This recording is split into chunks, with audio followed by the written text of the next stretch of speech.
Agora sim, vamos aqui com Anderson Malaguti, Mr. Anderson, já diria o pessoal lá do Matrix, para falar um pouquinho aqui sobre o empate fora de casa da equipe do Vitória. O primeiro empate, né, na Série B. Exato. O time só tinha conhecido ou vitórias ou derrotas.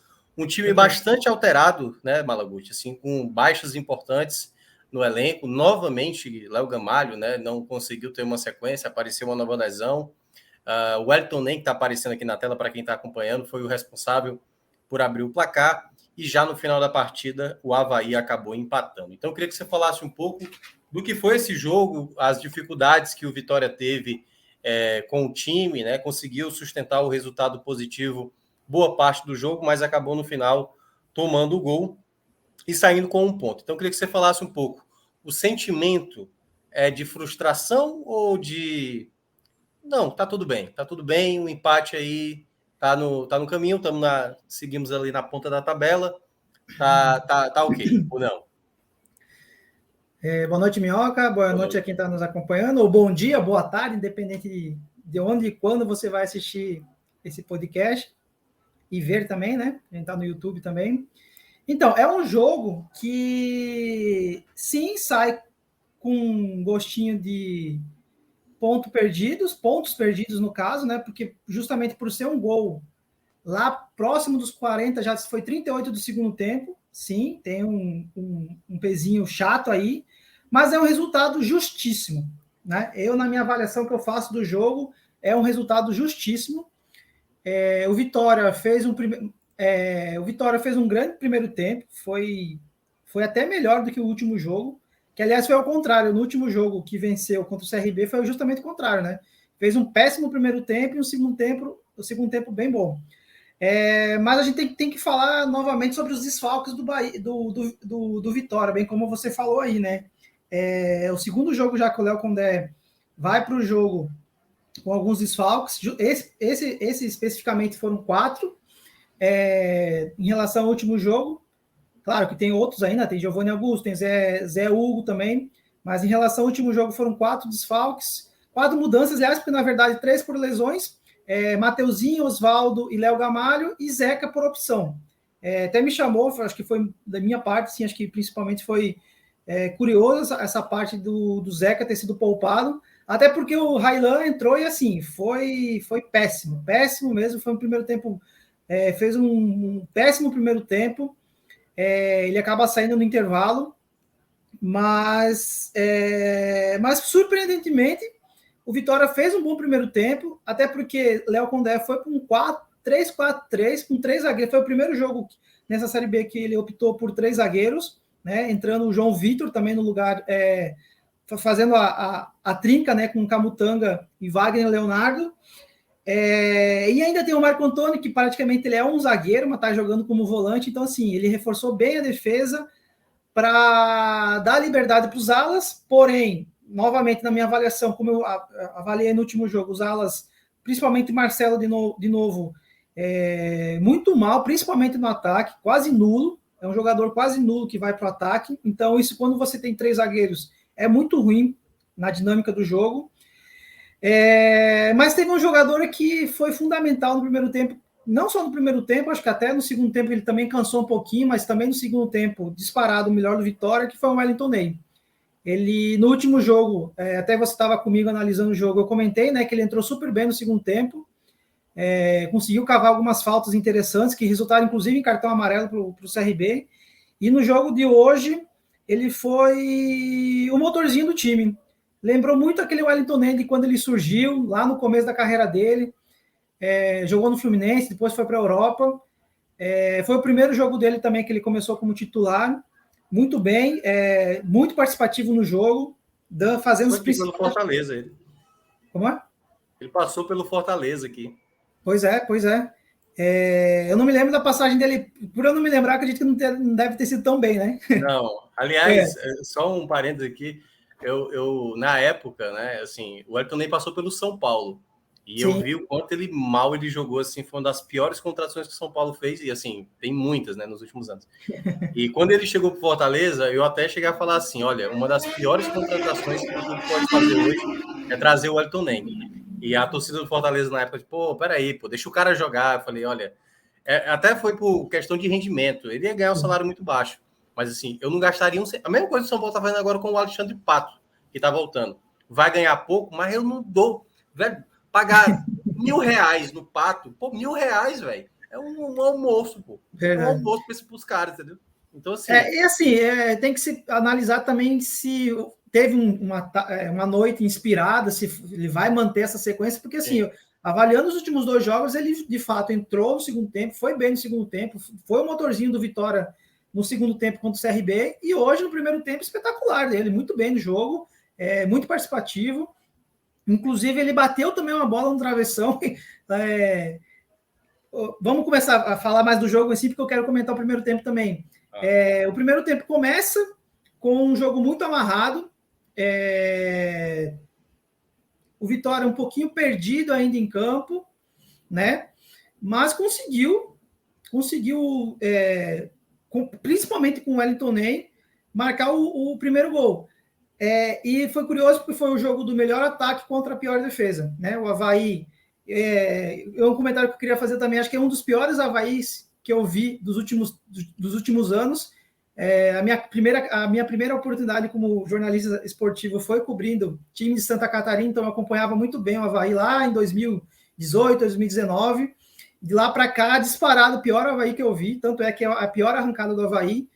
Então, o Vitória se aproveitou desse fator do Avaí ter a pior defesa, e é um dos times que mais erram, tem mais erros graves na defesa. E tanto é que o primeiro gol do Vitória no jogo sai assim, sai de um erro bizarro da saída de bola do goleiro, que o próprio Wellington Ney recupera a bola, toca para o Trellis, e o Trellis devolve para o Ney chutar de fora da área e fazer um bonito gol.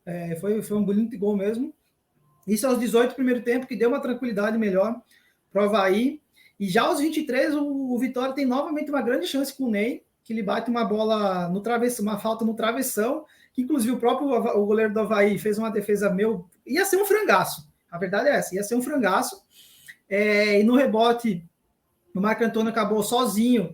Esse foi um lance curioso, porque eu não consegui reparar no replay se teve impedimento, não, mas o juiz não deu. Acredito que se talvez fizesse o gol, ele até anularia, mas praticamente sozinho na jogada, nesse rebote da bola do travessão do Wellington Ney, e acabou parando na defesa. Mas daí o Avaí consegue, vai para o final do segundo. No final do primeiro tempo, inclusive, tem boas chances, e um destaque que também é positivo da partida, Lucas Arcanjos, que fez boas defesas, inclusive, acho que analisando friamente, ser um dos grandes goleiros nessa Série B, por enquanto. Porém, o torcedor do Vitória tem que ficar um pouco preocupado, porque praticamente no último lance do primeiro tempo, ele foi dividir uma bola e acabou torcendo o tornozelo. A imagem, inclusive, ele sai no intervalo para a entrada do Dalton, que, por sinal, entrou, não vou dizer tão mal assim, mas assim, pelo menos me passou uma insegurança muito grande. E o Lucas Arcanjo apareceu no banco de reservas durante o segundo tempo com um tornozelo bastante inchado. Então, eu não sei se a gravidade ainda da lesão, se foi uma entorse, mas é um ponto que aí o que acontece? É mais um desfalque para o Vitória. Eu comecei a minha análise aqui falando que o Vitória vem sofrendo bastante com os desfalques, né?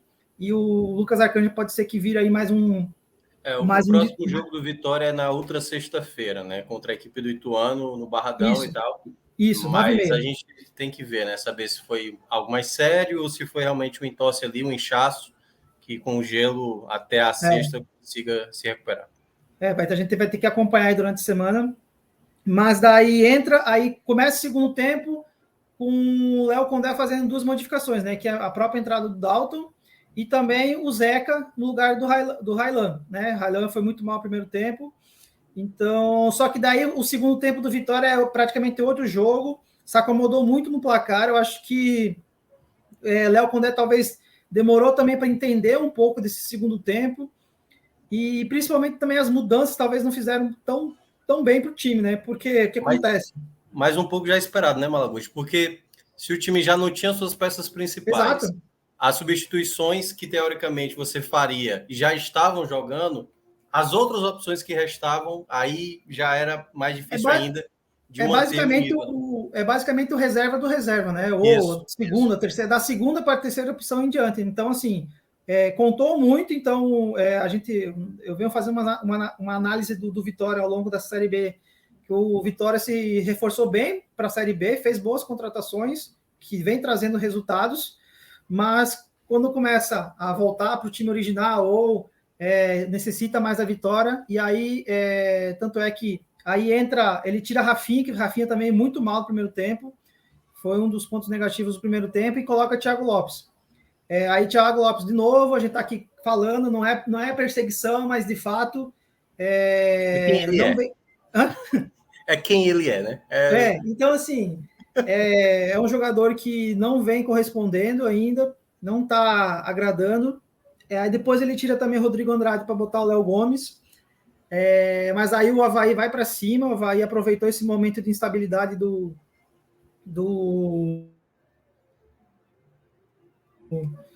Vitória, tanto é que o Vitória basicamente tem uma chance só no segundo tempo, que é uma cobrança de falta do Zeca, que passa por cima e nem assusta. E aí a pressão, obviamente, chega uma hora que é impossível segurar, né? Basicamente, como o Vitória fez no jogo passado contra o CRB, que foi para cima e fez um gol 50 e lá cacetada com o Wagner do Leonardo, e o Avaí basicamente fez a mesma coisa. Jogando em casa, o público não tão grande na ressacada, mas fez valer o fator mando de casa e conseguiu um empate aos 38 com o Wagninho que entrou no segundo tempo e aproveitou um cruzamento da esquerda. E aí foi basicamente no meio de dois zagueiros, para um time que está jogando justamente com 3 zagueiros, né? Então, uma falha grave de marcação do Vitória que resultou num gol de empate do Avaí. O que eu ia falar ainda? E aos 50, ainda por cima, o Avaí quase virou o jogo também. Eu estava me lembrando desse lance com o Felipinho, que daí o Dalton salvou dessa vez, conseguiu evitar a derrota. Então, para fechar essa análise do jogo em si, é um ponto que justo, né? Justo, obviamente, se perde 2 pontos, porque se está ganhando até os 38 fora de casa, seria um ótimo resultado. Se manteria na ponta da classificação tranquilamente, ia dormir no sábado tranquilamente, sem depender de ninguém, mas um resultado que no final acaba sendo o mais verdadeiro para a partida, a verdade é essa. Então, o Avaí chega aos 19 pontos, é o primeiro empate, até então só tinha vencido e perdido, só que daí agora vai ter que ligar o secador amanhã, né? Porque amanhã tem 2 jogos que primeira vez na Série B, pode perder a liderança. Amanhã vai ter que secar o Vila Nova contra a Ponte Preta. Porém, falando agora desses jogos, eu acho que é menos preocupante, porque os 2 rivais que podem passar a vitória são 2 jogos que são fora de casa. O Vila pega a Ponte, né, fora de casa, e o Criciúma pega o Mirassol. São jogos difíceis, né, Minhoca? Eu acho que na minha análise são 2 adversários que não vai ser tão fácil. Porém, o Vila Nova vem num momento bem melhor que o Criciúma. Eu acredito que talvez seja mais viável, talvez passar, ganhar da Ponte. Mas o jogo do Criciúma eu vejo como uma pedreira maior, pelo Mirassol ter uma base legal, uma base forte. Então, pode ser que o torcedor do Vitória amanhã perca pela primeira vez a liderança. Então, vai ter que secar, vai ter que ligar o secador. Eu entendo essa questão de perder posição, mas assim, geralmente em campeonato brasileiro que vale acesso, eu costumo sempre falar que você tem que abrir margem. Você é primeiro. Você não tem que estar preocupado numa 9ª rodada se vai perder a primeira colocação. Você tem que estar preocupado se o 5º colocado está diminuindo a distância para você. Então, o momento hoje para o Vitória, na minha avaliação, é olhar a 5ª colocação. Claro, por exemplo, esse duelo, Mirassol e Criciúma. Eu acho que o empate é o melhor dos resultados, porque, obviamente, você não perde, né, ali a posição para o Criciúma, e também você não faz o Mirassol, porque se o Mirassol vencer, já coloca o 6º colocado, no mínimo o 6º colocado, com 16 pontos, o que se torna, né, mais uma equipe a ficar a 3 pontos de você, porque hoje você tem o Atlético Goianiense, você tem o Botafogo de Ribeirão Preto, que estão com 16 pontos, né, que estão a 3 pontos. Claro que para o Atlético Goianiense você tem até uma rodada a mais, porque a equipe do Atlético Goianiense só tem 4 vitórias e a equipe do Vitória já tem 6. Então, eu acho que para quem está no G4, sempre tem que tentar se distanciar do quinto. Sempre tem que olhar para que não tenha muita gente próxima ali da quarta colocação, até por conta do acesso. E aí, depois, ao longo do campeonato, obviamente, você tenta ser campeão, você tenta confirmar o seu acesso, que eu acho que isso é o mais importante. Malaguti, agora que você falasse um pouco também de quem foi bem, quem foi mal na partida, os seus destaques da partida. Não, perfeito. Só para fechar o teu raciocínio, eu concordo 100%. Eu acho que numa Série B, você ser campeão... Claro, você ganha um título brasileiro, ok, mas eu tenho certeza que a maioria... quer subir, não adianta. Você jogar mais um ano na Série B... O primeiro objetivo... É a mesma coisa. O Fortaleza, por exemplo, a gente aborda... O primeiro meta do Fortaleza é a permanência, entendeu? Sim. Todo mundo considera que o Fortaleza vai fazer um campeonato de meio de tabela, para cima, talvez um pouquinho para baixo ali. Mas a primeira meta é se manter. A primeira meta do Vitória, que antes era se manter e mudou esse panorama, agora é tentar confirmar o acesso. É ser G4. Se você chegar nas últimas rodadas brigando por taça, você não vai lá, pronto, já conseguiu o acesso, não vou brigar pela taça. Pode ficar aí com a... Não, até porque o campeão da Série B, ele pula, tipo, o Vitória, ele não tem Copa do Brasil do próximo ano. O Vitória precisa ser campeão da Série B se ele quiser disputar a Copa do Brasil do próximo ano. Bem lembrado. Mas isso tem que ser pensado só depois que você conseguiu o acesso, você chegar ali nas rodadas finais com chance de ser campeão. Então, eu acho que pro Vitória é mais importante subir do que talvez jogar uma Copa. Não tenho dúvida. Não tenho nem dúvida. Aliás, para as 20 equipes da Série B, até mesmo para as equipes consideradas mais favoritas, Sport, Atlético Goianiense, Ceará, todo mundo hoje assinaria o acesso, entendeu? Perfeito. Todo mundo assinaria o acesso. A questão é, quando estiver na reta final, quem estiver brigando por taça vai querer a taça. Ninguém vai, eu não quero ser campeão da Série B. Não, as pessoas não querem ser campeão da Série B. Se tem chance de ser campeão, vai querer ser campeão. Agora não dá para achar que, obviamente, o acesso é a coisa mais valiosa da competição, e por isso que eu acho que o Vitória, por isso tem que olhar primeiramente para o quinto e depois se preocupar ali e ser primeiro ou não da situação.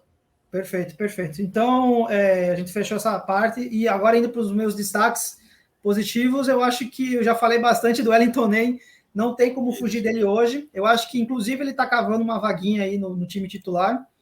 Léo Condé, com certeza, já nesse jogo ele percebeu, em relação ao último jogo, já percebeu isso, e hoje, de fato, ele foi muito bem no segundo tempo também, porém cansou, então... até que ele teve gás, ele foi fundamental, muito agudo, muito participativo, fez o gol, botou uma bola no travessão, participou diretamente de todas as jogadas. Então, assim, do primeiro para o segundo lugar, eu acho que tem uma diferença muito grande.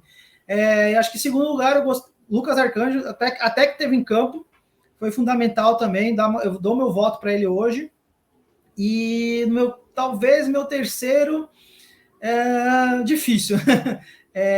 Eu acho que eu fecharia só nesse top 2 hoje, entre Wellington Ney e Lucas Arcanjo. Agora, os meus pontos negativos, os dois laterais, principalmente a Raylan, fez um péssimo primeiro tempo, assim, disparado, quase não acertou nada. Marcelo muito tímido. O Trellis, não vou botar porque deu assistência, mas também basicamente fez só isso. E o Rafinha também achei muito baixo, muito pouco participativo no jogo hoje.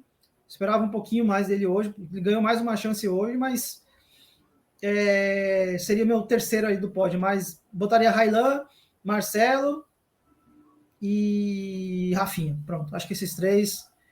Não sei se a torcida do Vitória vai gostar, mas acho que a minha análise é essa. Aliás, eu até peço para que a torcida que esteja acompanhando aqui, se for no gravado ou não, você pode colocar também quem você achou melhor ou pior. É um ponto de vista aqui do Malaguti, claro, né?